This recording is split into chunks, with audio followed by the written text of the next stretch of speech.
appears ordinary till you see the core side of it. And what you're looking for is the story behind the news. We bring it to you from Lagos, the commercial capital of Nigeria. Giving you all sides and political stories round the clock. Every detail from the start line to the final whistle. CoreTV News, expanding your view.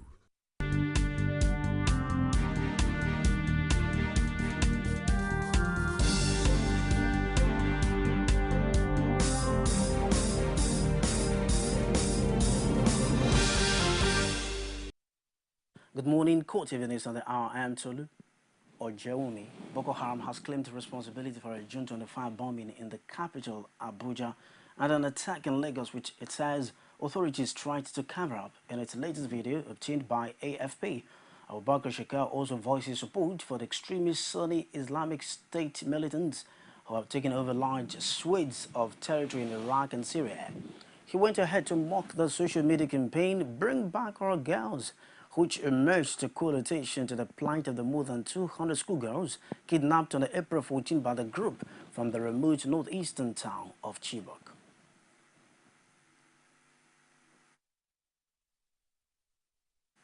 We had to bring back our girls. Oh, bring back our army. Bring back our army. Jonathan! Girl, Christian, bring back our army.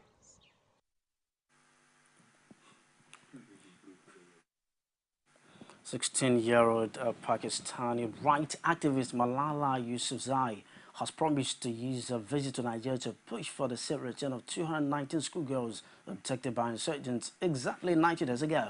She made the pledge during a private meeting with parents of some of the girls who were kidnapped by Boko Haram insurgents from Chibok, Borno State in April.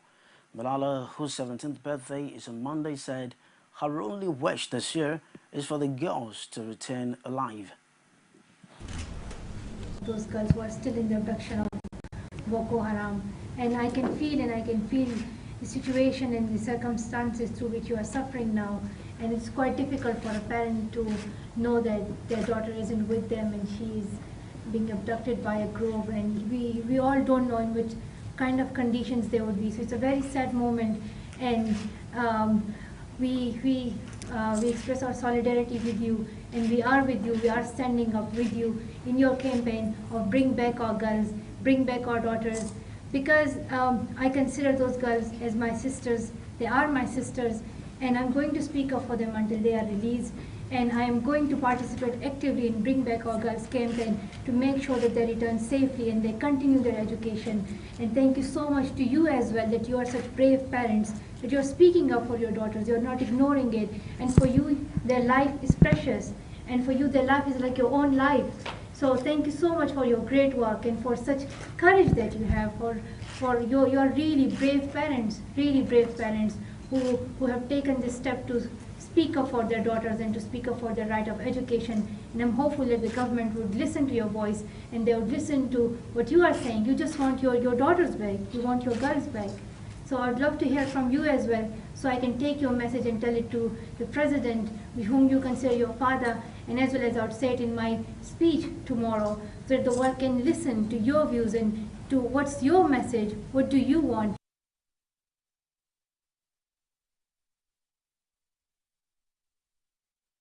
What a challenging and encouraging way to live as a teenager there. Still on Malala, the Bring Back Our Girls movement on Sunday publicly displayed 5 of the Chibok girls who escaped during the April 14 invasion of the school by Boko insurgents.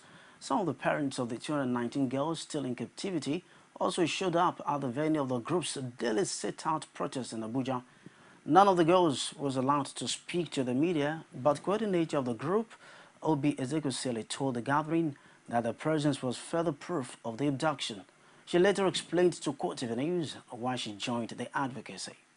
I am a reasonable enough person for any Nigerian seeing me standing concerning a particular issue to be able to surmise that it must be founded on truth. If I for 1 second thought that girls were not abducted, I would not in any way be associated. Now, in spite of assurances from the military, a community leader in Chibok insists that the large chunk of Borno State is in the hands of insurgents. Pogobitra says Nigeria may end up losing some part of the state to Boko Haram if the insurgents are not checked. Boko Haram, that is this Sambisa forest area we are talking about, and western part of Damboa has totally been taken over by Boko Haram. So it is Boko Haram territory. Goza local government has been taken over. Central Borno taken over. Northern Borno taken over. So we are living in a state of siege in Borno State. It has to be noted that if this thing is not addressed and addressed early, we're going to lose part of our country to the Boko Haram. And in fact, so many local governments have already been lost.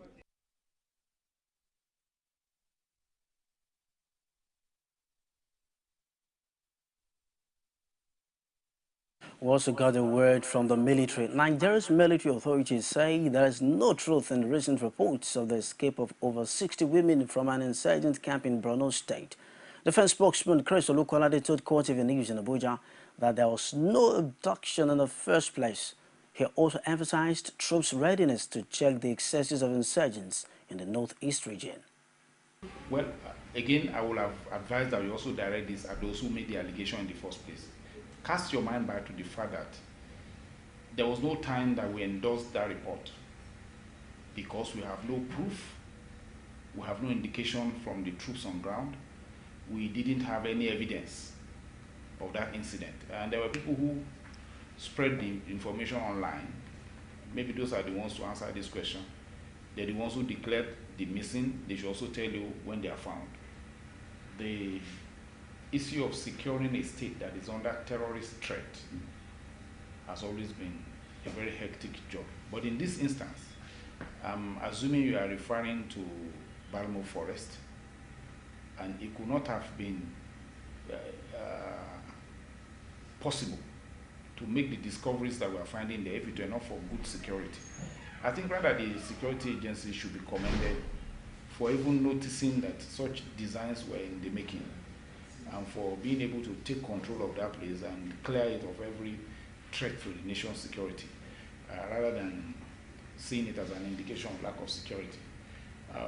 It's an opportunity for me to also reassure you and Nigerians that the security agencies are taking their responsibility very seriously, and every effort to combat terrorism with the best form of professionalism possible is in place. And it's a time to, advise those who would rather find fault with this exercise to try to understand what is going on than be hasty in criticisms and condemnation. In the meantime, the All Progressives Congress APC has expressed support for international inquiry into the activities of the terror group Boko Haram in order to unravel its modus operandi and sponsors. The party said the unraveling of sponsors should be done with a view to ending the debate over who is behind the insurgency and also to facilitate efforts to tackle it decisively.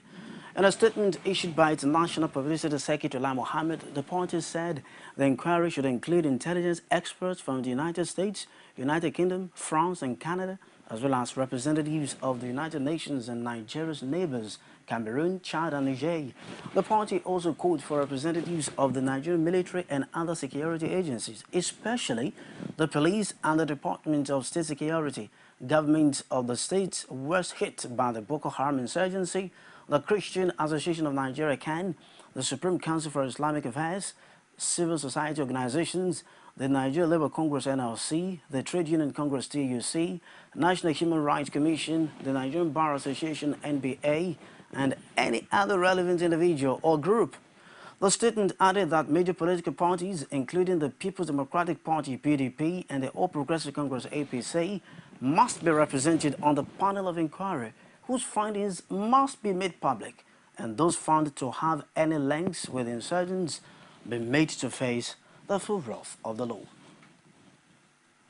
Meanwhile, the Lagos State Governor Babátúndé Fáṣọlá has called on the federal government to ensure its transformation agenda transforms the Apapa Oshodi Express and Apapa Port roads from the present devastating condition. He said the lives of people need to be given priority in the course of running petroleum business. Omota Law was with the governor during the inspection of the road. She brought back this report. The road is not a pleasant sight to behold due to multiple potholes and breakage due to pressure resulting from heavy-duty vehicles plying the road on daily basis for business transactions. The Apapa-Oshodi Express Road, though full of daily business activities, has become a shadow of what it used to be years past. Following the governor's visit to the area last week, a follow-up inspection of the road was carried out to ascertain if the tankers have been cleared off the road, which has also been the source of traffic gridlock. The tankers were off the road, revealing the sorry sight and the dilapidation on the road. Governor Fashola says the situation of the road has revealed lack of management and neglect to a road that generates so much income for the country. The roads are gone, all the federal government roads have collapsed. And the infrastructure, as you said, is not there. So, and what one just wonders why suddenly everything seems to be falling apart under this government. Because we moved well before in this country, and Apapa wasn't like this. We ran this port and the Tinkan Island port, and Apapa was not like this. Due to the effect of the road, business operators in the area decry the extent of suffering their workers and businesses so far. Every truck owners, port operators, residents of Apapa are sitting on the keg of a gunpowder that can explode anytime. And to compound it all, the citations of the tank farm around Apapa is another the major cause of this problem. Imagine. Only Apapa is like we are putting all our eggs in one basket. Residents and road users in the area pleaded with the Lagos state government to continue with a quota of assistance while they wait on the federal government to fix the road. Omota Yoalo, CoreTV News, Lagos. Our next destination is Israel. Just now, please stay with us. CoreTV News now provide a platform for live coverage of political rallies and electioneering campaign from anywhere in Nigeria. Political news stories, political editorial reviews, political discussions, personality profile, people's parliament from the national, state and local government assembly. Contact us now on 0803-471-8550 or 0803-724-9733. 01453-3407. Our 24-hour news station. You can now watch CoreTV News live from anywhere in the world on our website www.coretvnews.com. Click on Live TV on our website and watch us live. And welcome to CoreTV Primetime Days. To follow us on Twitter, click on Twitter icon on our website. On Facebook, click on the Facebook and YouTube to see all our previous news production. You can also watch us live on YouTube. Click CoreTV, leave a space, then News. CoreTV News, our 24-hour news station. Now the rest of the news. Israel toughened its campaign against Gaza, warning Palestinians in the north to flee after Marines mounted a ground attack. Tough diplomatic efforts to halt the bloodshed has intensified, even as world powers prepared to meet over the spiraling bloodshed. The Palestinian death toll from a punishing Israeli air campaign hit 166, following the bloodiest day yet, in which 56 people were killed. Despite increasing calls for a ceasefire, Israeli Prime Minister Benjamin Netanyahu said there was no end in sight, with the military warning residents of northern Gaza to flee. Militants in Gaza have pounded the south and center of the country with more than 630 rockets since the fighting began on July 8, and the biggest confrontation in and around the enclave since 2012.